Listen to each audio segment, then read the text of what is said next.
Hello, I'm Citrus, and you're looking at the high-grade Neo Zeong, or at least the manual for it anyway, because the box is massive. For scale, here is my high-grade Sinanju standing on the small end of the shipping carton, and you can see the size of some perfect grade boxes right behind it. Usually, even the biggest kits come 2 to 3 in a case, but the Neo Zeong comes only one in a case. And it also comes with some pretty neat printing on the outer box, so if you are a retailer, consider keeping these boxes for the customer. I'm sure they would very much like to have it. There was supposed to be a reprint in 2022, 2023-ish that was cancelled. And if you search for this kit on the Bandai Spirits website, it's still referenced by the original UPC code that it was first printed with back in 2014. This is very atypical because when the Bandai Spirits rebranding happened, most items got new UPCs to reflect that. If the Neo Zeong is still referred to by its original UPC, I can imagine that there hasn't been a reprint since at least 2018.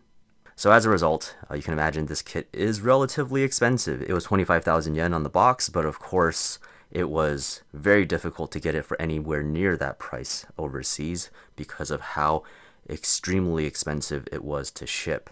There's one other flavor of the Neo Zeong available, which is the 2 Neo Zeong from Gundam Narrative. I would love to say that it would be easier or cheaper to get because it's been reprinted more recently, but of course, being a web exclusive, that is just not the case, unfortunately. I bought mine for $280 in December 2022 from Keripo, a user I met through my figure collection. We've been friends for a long time, and I was with him when he received this from Ami way back in 2014. In the 11 years since then, obviously he never got around to building this, and I then sat on it for another 3 years, but here we are now, and we are going to open this up, and we are going to build it. For use with both versions of the Neo Zeong is the Psycho Shard Effect Set. This was released in September 2014 for 2,500 yen and was most recently reprinted in July to August of 2023 for the same price. In the US Premium Bandai web store, it was released in September 2023 for $32. I somehow slept on this and missed it, so I picked up this copy for about $52 in February of 2024. And while that sounds like a lot, given what Premium Bandai charged for shipping, which is $10, and the 10 and some percent sales tax that is charged where I live, I didn't really end up overpaying that much. And also, this copy that I have here is original print. So I'm pretty happy about that. Alright, so let's get into the Neo Zeong.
After all of that, I recommend two things. First, I don't recommend unbagging everything at once. Everything is quite large and bulky, and it's very likely, especially since these kits have been around for a while, that stuff will have fallen off in transit, movement, whatever, And if you unbag everything, it's really easy to misplace stuff, especially since there are so many runners, there's so many parts. So if you just keep everything in the bags until you need them, even if stuff fall off the runners, you don't have to worry about, oh, where did it come from? Where's it supposed to go? And you won't lose anything. So these are just the victims of my kit so far. And secondly, I recommend you keep the bags, at least until you are done building. So this is all the stuff that came off. And the reason for this is that when you store this kit, you'll probably want to wrap the individual sections back up. And some of the bags are this type where they're just taped closed. So you're very likely to have these still in pretty good condition after you just cut the tape open. And the plastic is quite thick, so they'll protect your parts from rubbing up against each other, getting scratched, and that kind of stuff. One of the things that comes in the box is a separate cardboard box at the bottom, so make sure you don't throw it away. And this one is for storing your Neo Zeong when you're not displaying it. You just separate it into different sections, and apparently it's supposed to be laid out in here really neatly. One issue though is that on the model you can see there are 6 arms, but in the picture here there are only 2 of them pictured, so I wonder if maybe you're just stacking them up. But as you see in the second, the arms are quite thick, so I do wonder maybe where the other 4 are supposed to be tucked away in here. And we'll figure that out when we get there. And last thing before we get into the runners, of course, the kit does come with your one standard issue Sinanju. The only thing it's missing are the beam effect parts, which I mentioned in the review of the high-grade Sinanju itself. You can borrow them from any number of other kits, but the most readily available and probably cheapest one that you can find on shelves right now is the HGUC Bolanok Salmon. And going alphabetically, we start with the F runner. These are the Sinanju bazookas, but even so, they are labeled with Neo Zeong on the runner. The production date there you can see is June 2014, which is the first production run of this kit. G is just this honking thing. It's huge. It's probably big enough to be like a salad bowl or something like that. And there it is, the name of the runner, and all the information there just printed right on. H is 4 parts. This is just the shoulder pylons. This is the inside half, and this is the outside half. Kind of a shame that even though this is such a large piece, they decided not to cast the inside in gray. I saw a post from a while ago, somebody did a full paint job on one of these, and I think they used something like half a liter of paint, which is a ton. And my own skill is probably not enough that I would trust myself to be able to cover all these large pieces evenly and smoothly, so I'm just not going to bother. Although, speaking of that, I don't even think top coat's really necessary, considering that the parts already have a very nice looking matte texture, so I think just panel lining it's probably going to make it look great as it is. This is, of course, the I runner. Alright, J is half of the main skeleton of the Neo Zeong. I guess this is where the arms would go. It's starting to dawn on me that I'm not really sure how I'm able to display this all in even the video, because this is roughly the width of the Neo Zeong, actually even more once you put on the binders, and this is my recording setup, so I will have to figure something out. Funnily enough, the back half of the skeleton is WF. You can see right there instead of K, which is actually just the inside of the massive back skirt here. This is K, and there it is. There's the letter. And L is the 2 parts of the waist.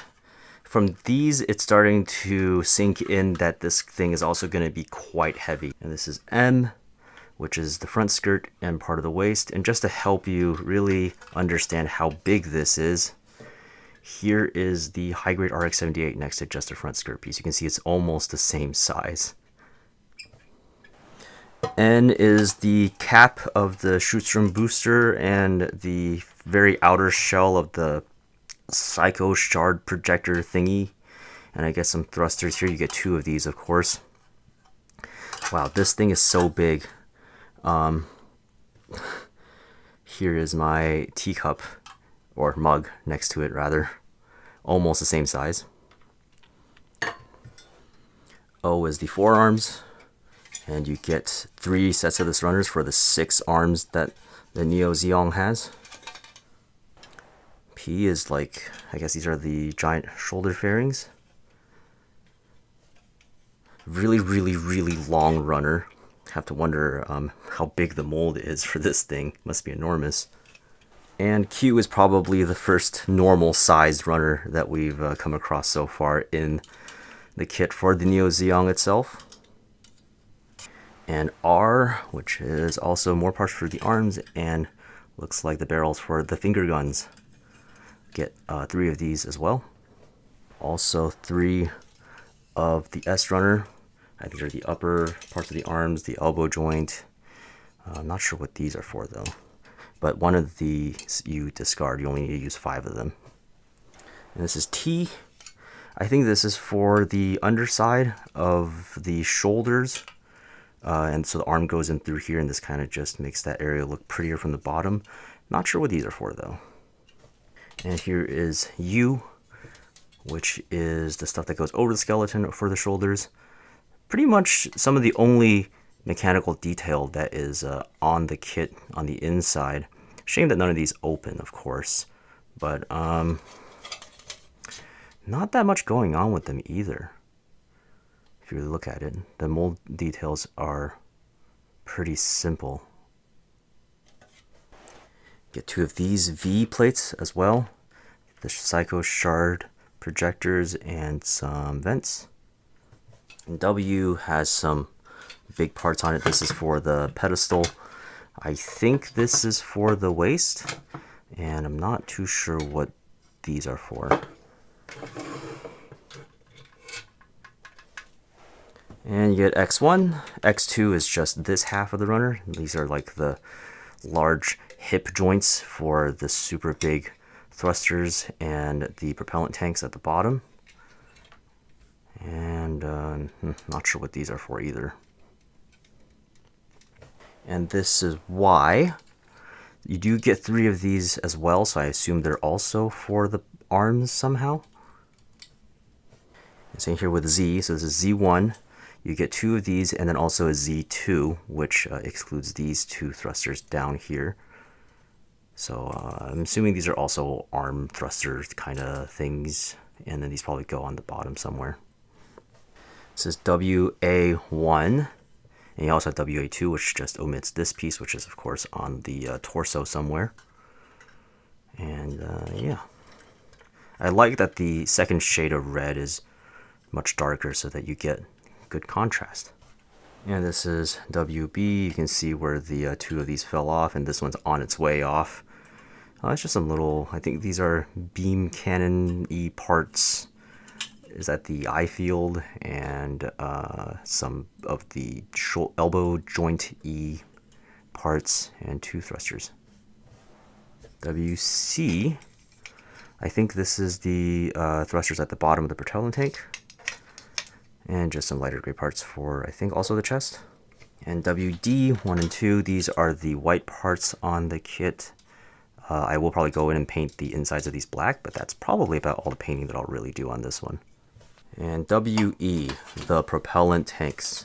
So this is not their full length, of course, because you have the caps that go on the end, and then the thrusters. So there's going to be a little bit more length to that, but this is like firmly water bottle sized. And lastly, the pedestal, which looks like the same one that Bandai's used for decades. I'm surprised the copyright says 2009, but it looks like they only changed the tag. Otherwise, this looks identical to the base that you would have gotten in like the Master Grade XS or the Perfect Grade Strike way back when. A clear acrylic rod for supporting the Neo Zeong with the boosters equipped. I'm going to leave this wrapped so that I don't scratch this while I'm working on the kit. 2 screws for securing the pedestal and the rod together so that there's minimal wobble. That's one of the old survey cards from Bandai. And 1 single water slide decal for the emblem on the back.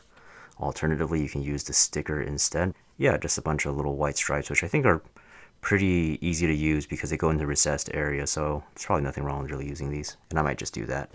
Okay, and finally, a couple of precautions. So this kit, being from 2014, is before Bandai started adding English to the manuals. I think the first kit that they did that was the HGCE Strike Freedom in November 2016. And this is kind of important to note here because there are a lot of warnings in the manual about how to handle this. Mech 9 has English translations of these cautions if you want to read them yourself, but the general idea is that you do not want to handle the kit at all by gripping it from the boosters because you'll break the joints up there. There's allegedly, according to the manual, but now also through handling the runners, a lot of weight all up here. So if you move the kit from the bottom, it's really, really risky. And basically, this is just telling you that at any given point, you'll want to make sure that there are 3 points of contact. So the 2 boosters and the post in the middle supporting the weight, and that when you pick the kit off of the stand, that you do not grab it by the boosters. So yeah, the overall parts count is actually not super high. It's just that the pieces are all really, really, really big. The detail level is not the highest either, but it is high grade appropriate, I would say. Like, it is enough to look nice without overwhelming the main kit that it comes with, which of course is Sinanju, and also any other kits that you might be displaying it with. Which is an effect that you sometimes get when you put like a high grade next to a real grade or something on a display, just because the fineness is so different between the two products. So yeah, that's about it. It is interesting that the manual for the Neo Zeong also includes the instructions for the Sinanju. Normally, when it comes to stuff like this, Bandai would just like give you the instructions for the kit that already comes with, and then just make an addendum in here. Like, the only thing that would have had to change really is just add this information here about how you put on the bazooka and stuff, and that's it. But nope, they decided to print the Sinanju's instructions right in the middle here. So yeah, also interesting that they tell you to, I guess, technically build the the Neo Zeong first and not the Sinanju first. But I don't know. The mobile suit came first in the story, right? So that's what I would have done. Okay, enough rambling from me. Let's get to the build.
So since the bazooka is basically just an accessory for the Senanju, let's cover that first.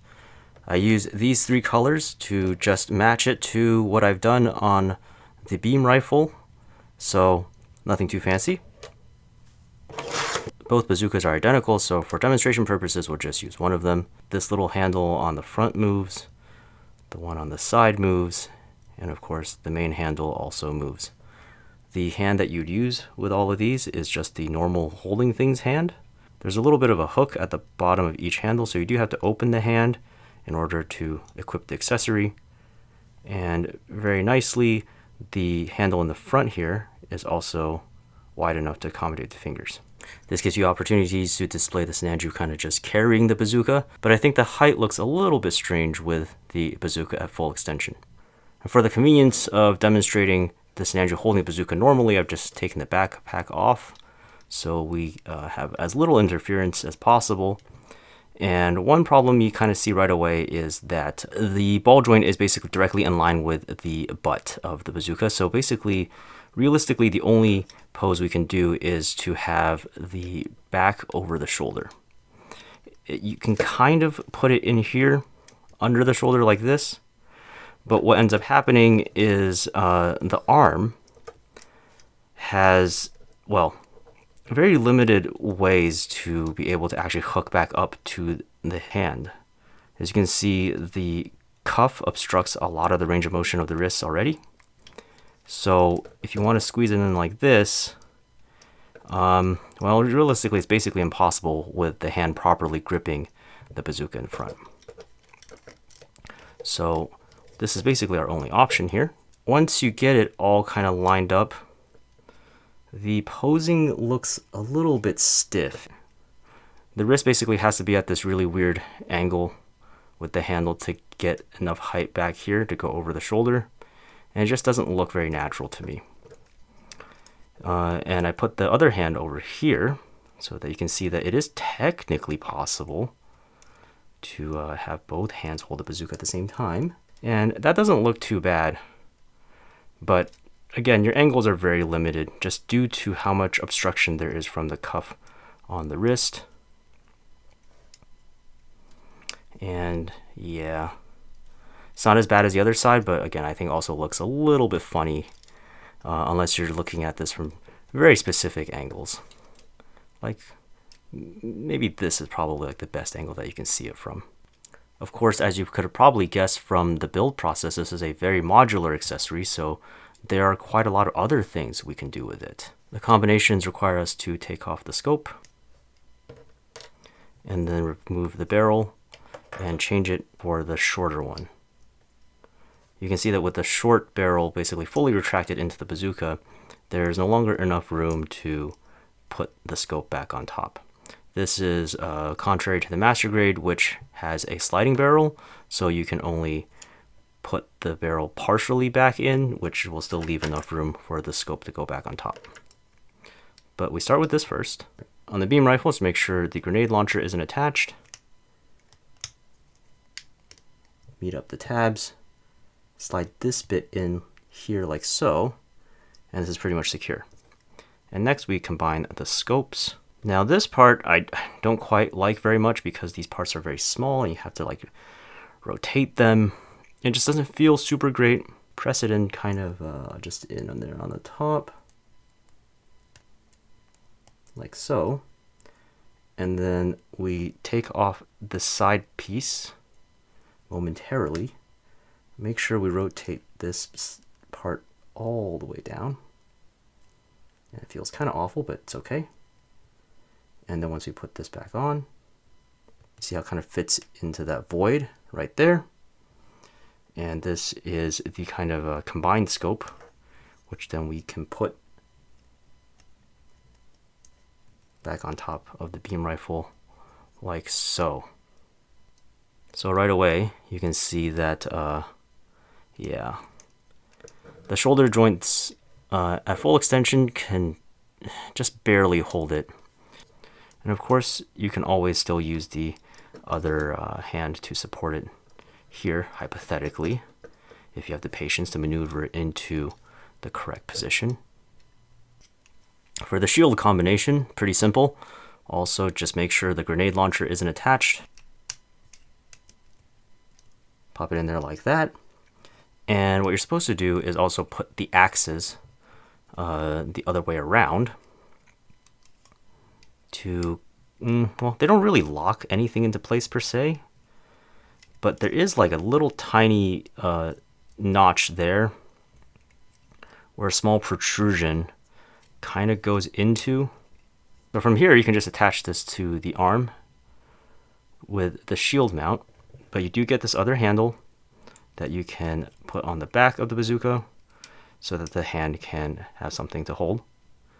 At this position, the fist can't like wiggle on this at all. It doesn't move up or down, so this is a very rigid position. And that means when you put on, you'll probably want to attach this to the arm first. It's a bit of a struggle, but you can have the shield held on the side of the arm like this. And under the arm is basically impossible because the very tip of the cuff prevents the hand from being able to rotate to line up the peg and the handle at the same time. So that's a little bit of a bummer. But because the mass of the shield with the bazooka is a little bit more distributed lengthwise compared to the beam rifle combination, the arm has much less difficulty holding it up. And you can see it's kind of not being just dragged down. Yeah, pretty neat that you can get a lot of different ways to power up your Sinanju. Now let's get back to Neo Zeong.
Here are the colors I used on the Neo Zeong. I basically chose to do the bare minimum, so just black to fill in the vents, white and black for the chest beam cannon things, and then brown panel lining on all of the red parts. And to help us take the Neo Zeong outside, the box includes a smaller box that you can use to pack the Neo Zeong inside after it's assembled. If you have the Psycho Shard and you take it apart into 2 halves, that will fit inside of the box neatly as well. I kind of had to guess what to do with the arms, but there's enough room at the bottom of the box for you to arrange them beneath the large waist section. And why are we outside? Well, of course, because the Neo Zeong is massive. To try to express just how big this kit is, here it is next to my Honda Civic, which is a relatively normal car. And next to it on the left are the Master Grade RX-78 3.0 and the High Grade Revive RX-78.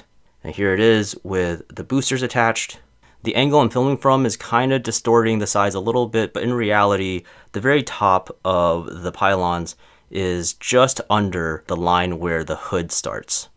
So taking a look around the body, there's actually not a lot of gimmicks to this whole thing. Basically, we have these panels on the front of the shoulders that can open up. The sides of the pylons can open up for the Psycho Shard deployment, which we'll talk about later.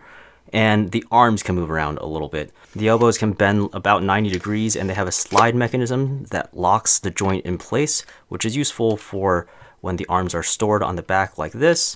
But the joints up here, as you can see, is relatively loose.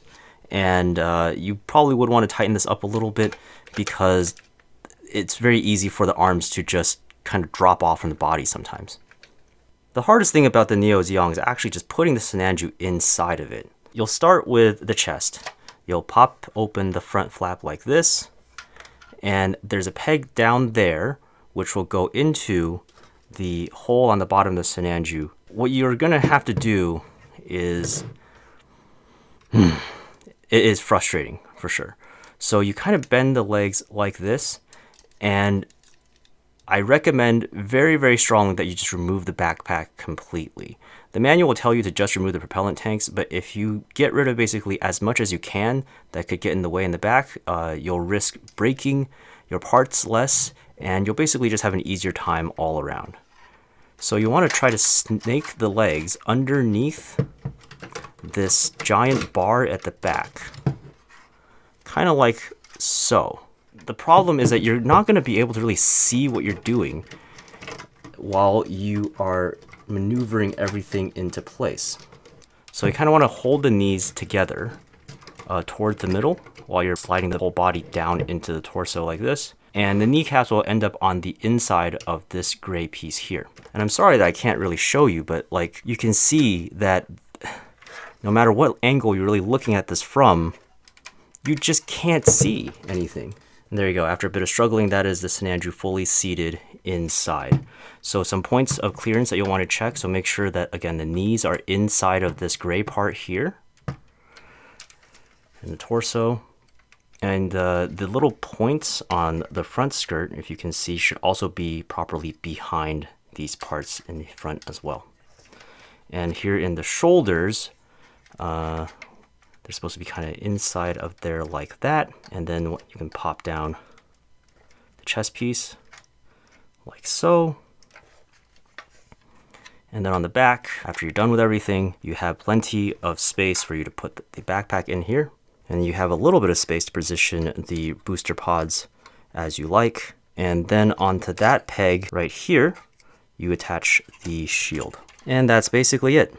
After you're done with that, reattach the armor onto the Neo Zeong as you like. So the shoulder panels here, and then also the fairings down here that will cover up the legs pretty much. One of the main things you can do actually is take the long end of the bazooka and stick it into the shoulder like this. And I guess this is supposed to recreate the bazooka deployment sequence, but this is not accurate to the screen at all. The animation for the bazooka actually makes it look like it's coming out from underneath the arms of the Sinanju itself, and it comes from inside of the Neo Zeong as opposed to the shoulders. So that kind of sucks, and it's actually one of many inaccuracies of the model kit from its on-screen appearance. These are just the ones that I have noticed. So for example, on the rear skirt, all of the panel lines that are supposed to be there are missing, even though we see this section actually partially open at the end of, I think it was episode 6, where the Neo Zeong was first teased. The finger cannons don't have any gimmicks in them at all, when in the anime it had joints at the bottom so that they can at least like rotate around a little bit. They actually should come out of the forearm, and the cannon part itself is a funnel that's supposed to be able to deploy, and there are no guide wires included for you to be able to display them shooting off and doing the mobile suit hijacking scene where the Neo Zeong takes over a bunch of Jagans.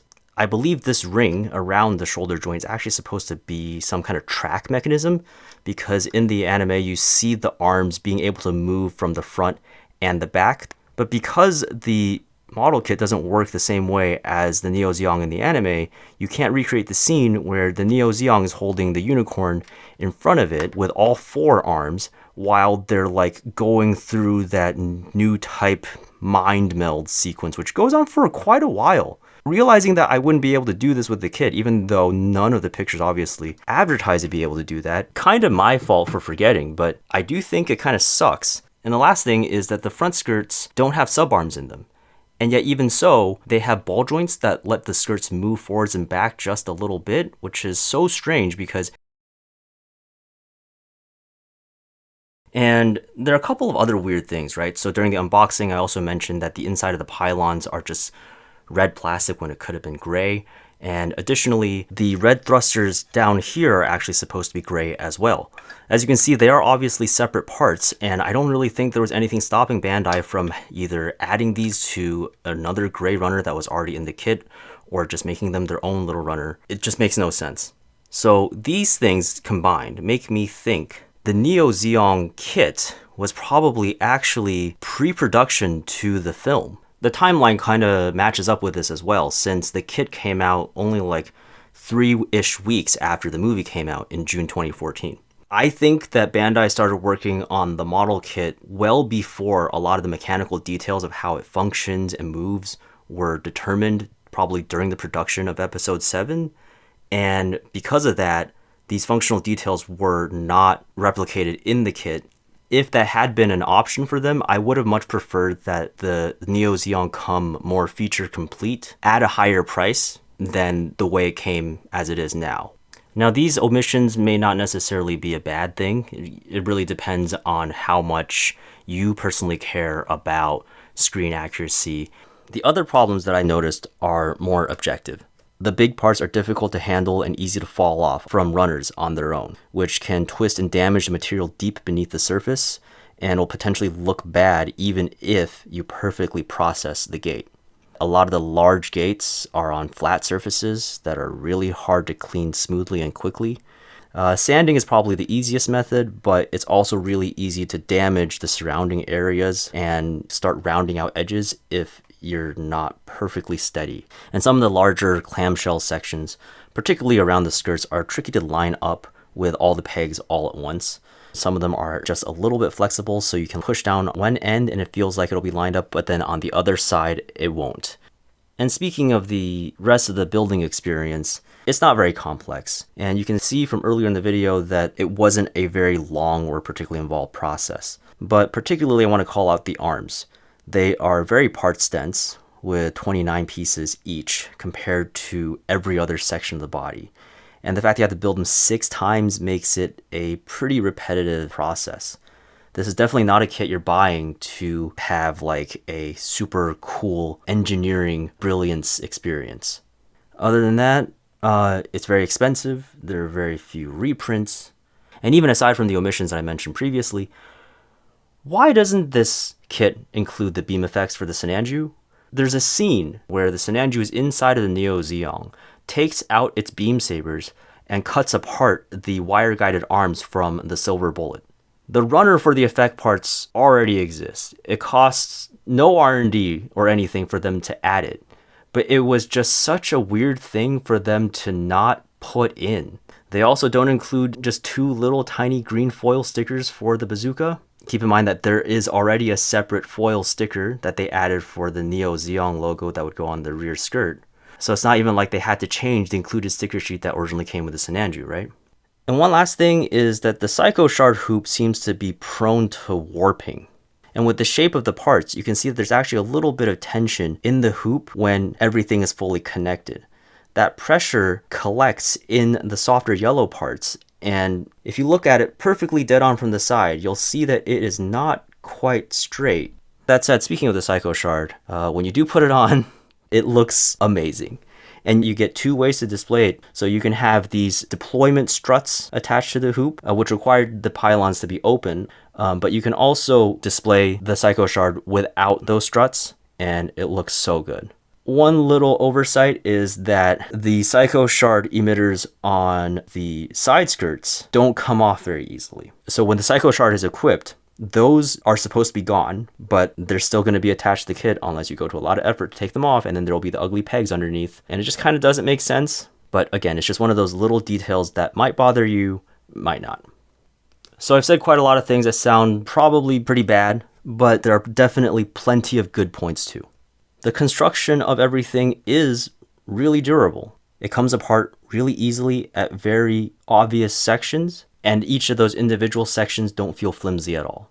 And the matte surface finish on most of the parts look really good. Yes, it is a pain to clean up all the gates properly, but you don't have to matte coat the whole thing, and you still get, I would say, 80-90% of that look without having to spend the time and the money on the paint to do it. And stepping back from the kit a little bit, like in the context of Gunpla in general, this is a pretty insane release. It continues the Unicorn series legacy of commercializing just wild mechanical designs that were created basically without regard for commercialization. Now, unlike the Unicorn itself, which Katoki Hajime mentioned in the interview he did for the Master Grade Unicorn Burka, the Neo Zeong was obviously in production simultaneously with the OVA, but it still feels like a product that only Bandai can produce. Can you see Kotobukiya making this? Can you see Good Smile Company making this? There's no other model kit manufacturer in this space at all, in my mind, that has the ability to make something like this. Something that really shows the dedication of fans to be able to justify and support the release. And it shows Bandai's resolve to realize the mechanical designs that they create for the stories that they tell, even if they do it imperfectly. This kit is the power of Unicorn. It is the power of Universal Century, and it is the power of the hobby division's planning and production prowess.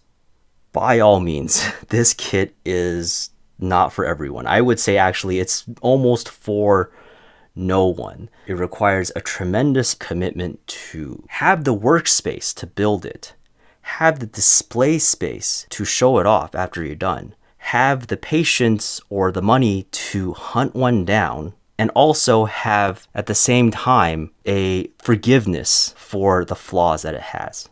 I hope through this video, I was able to show you adequately the experience of building it, displaying it, and just enjoying it without necessarily you having to go do this for yourself. So that's all for this review. Thank you for watching, and I'll see you next time.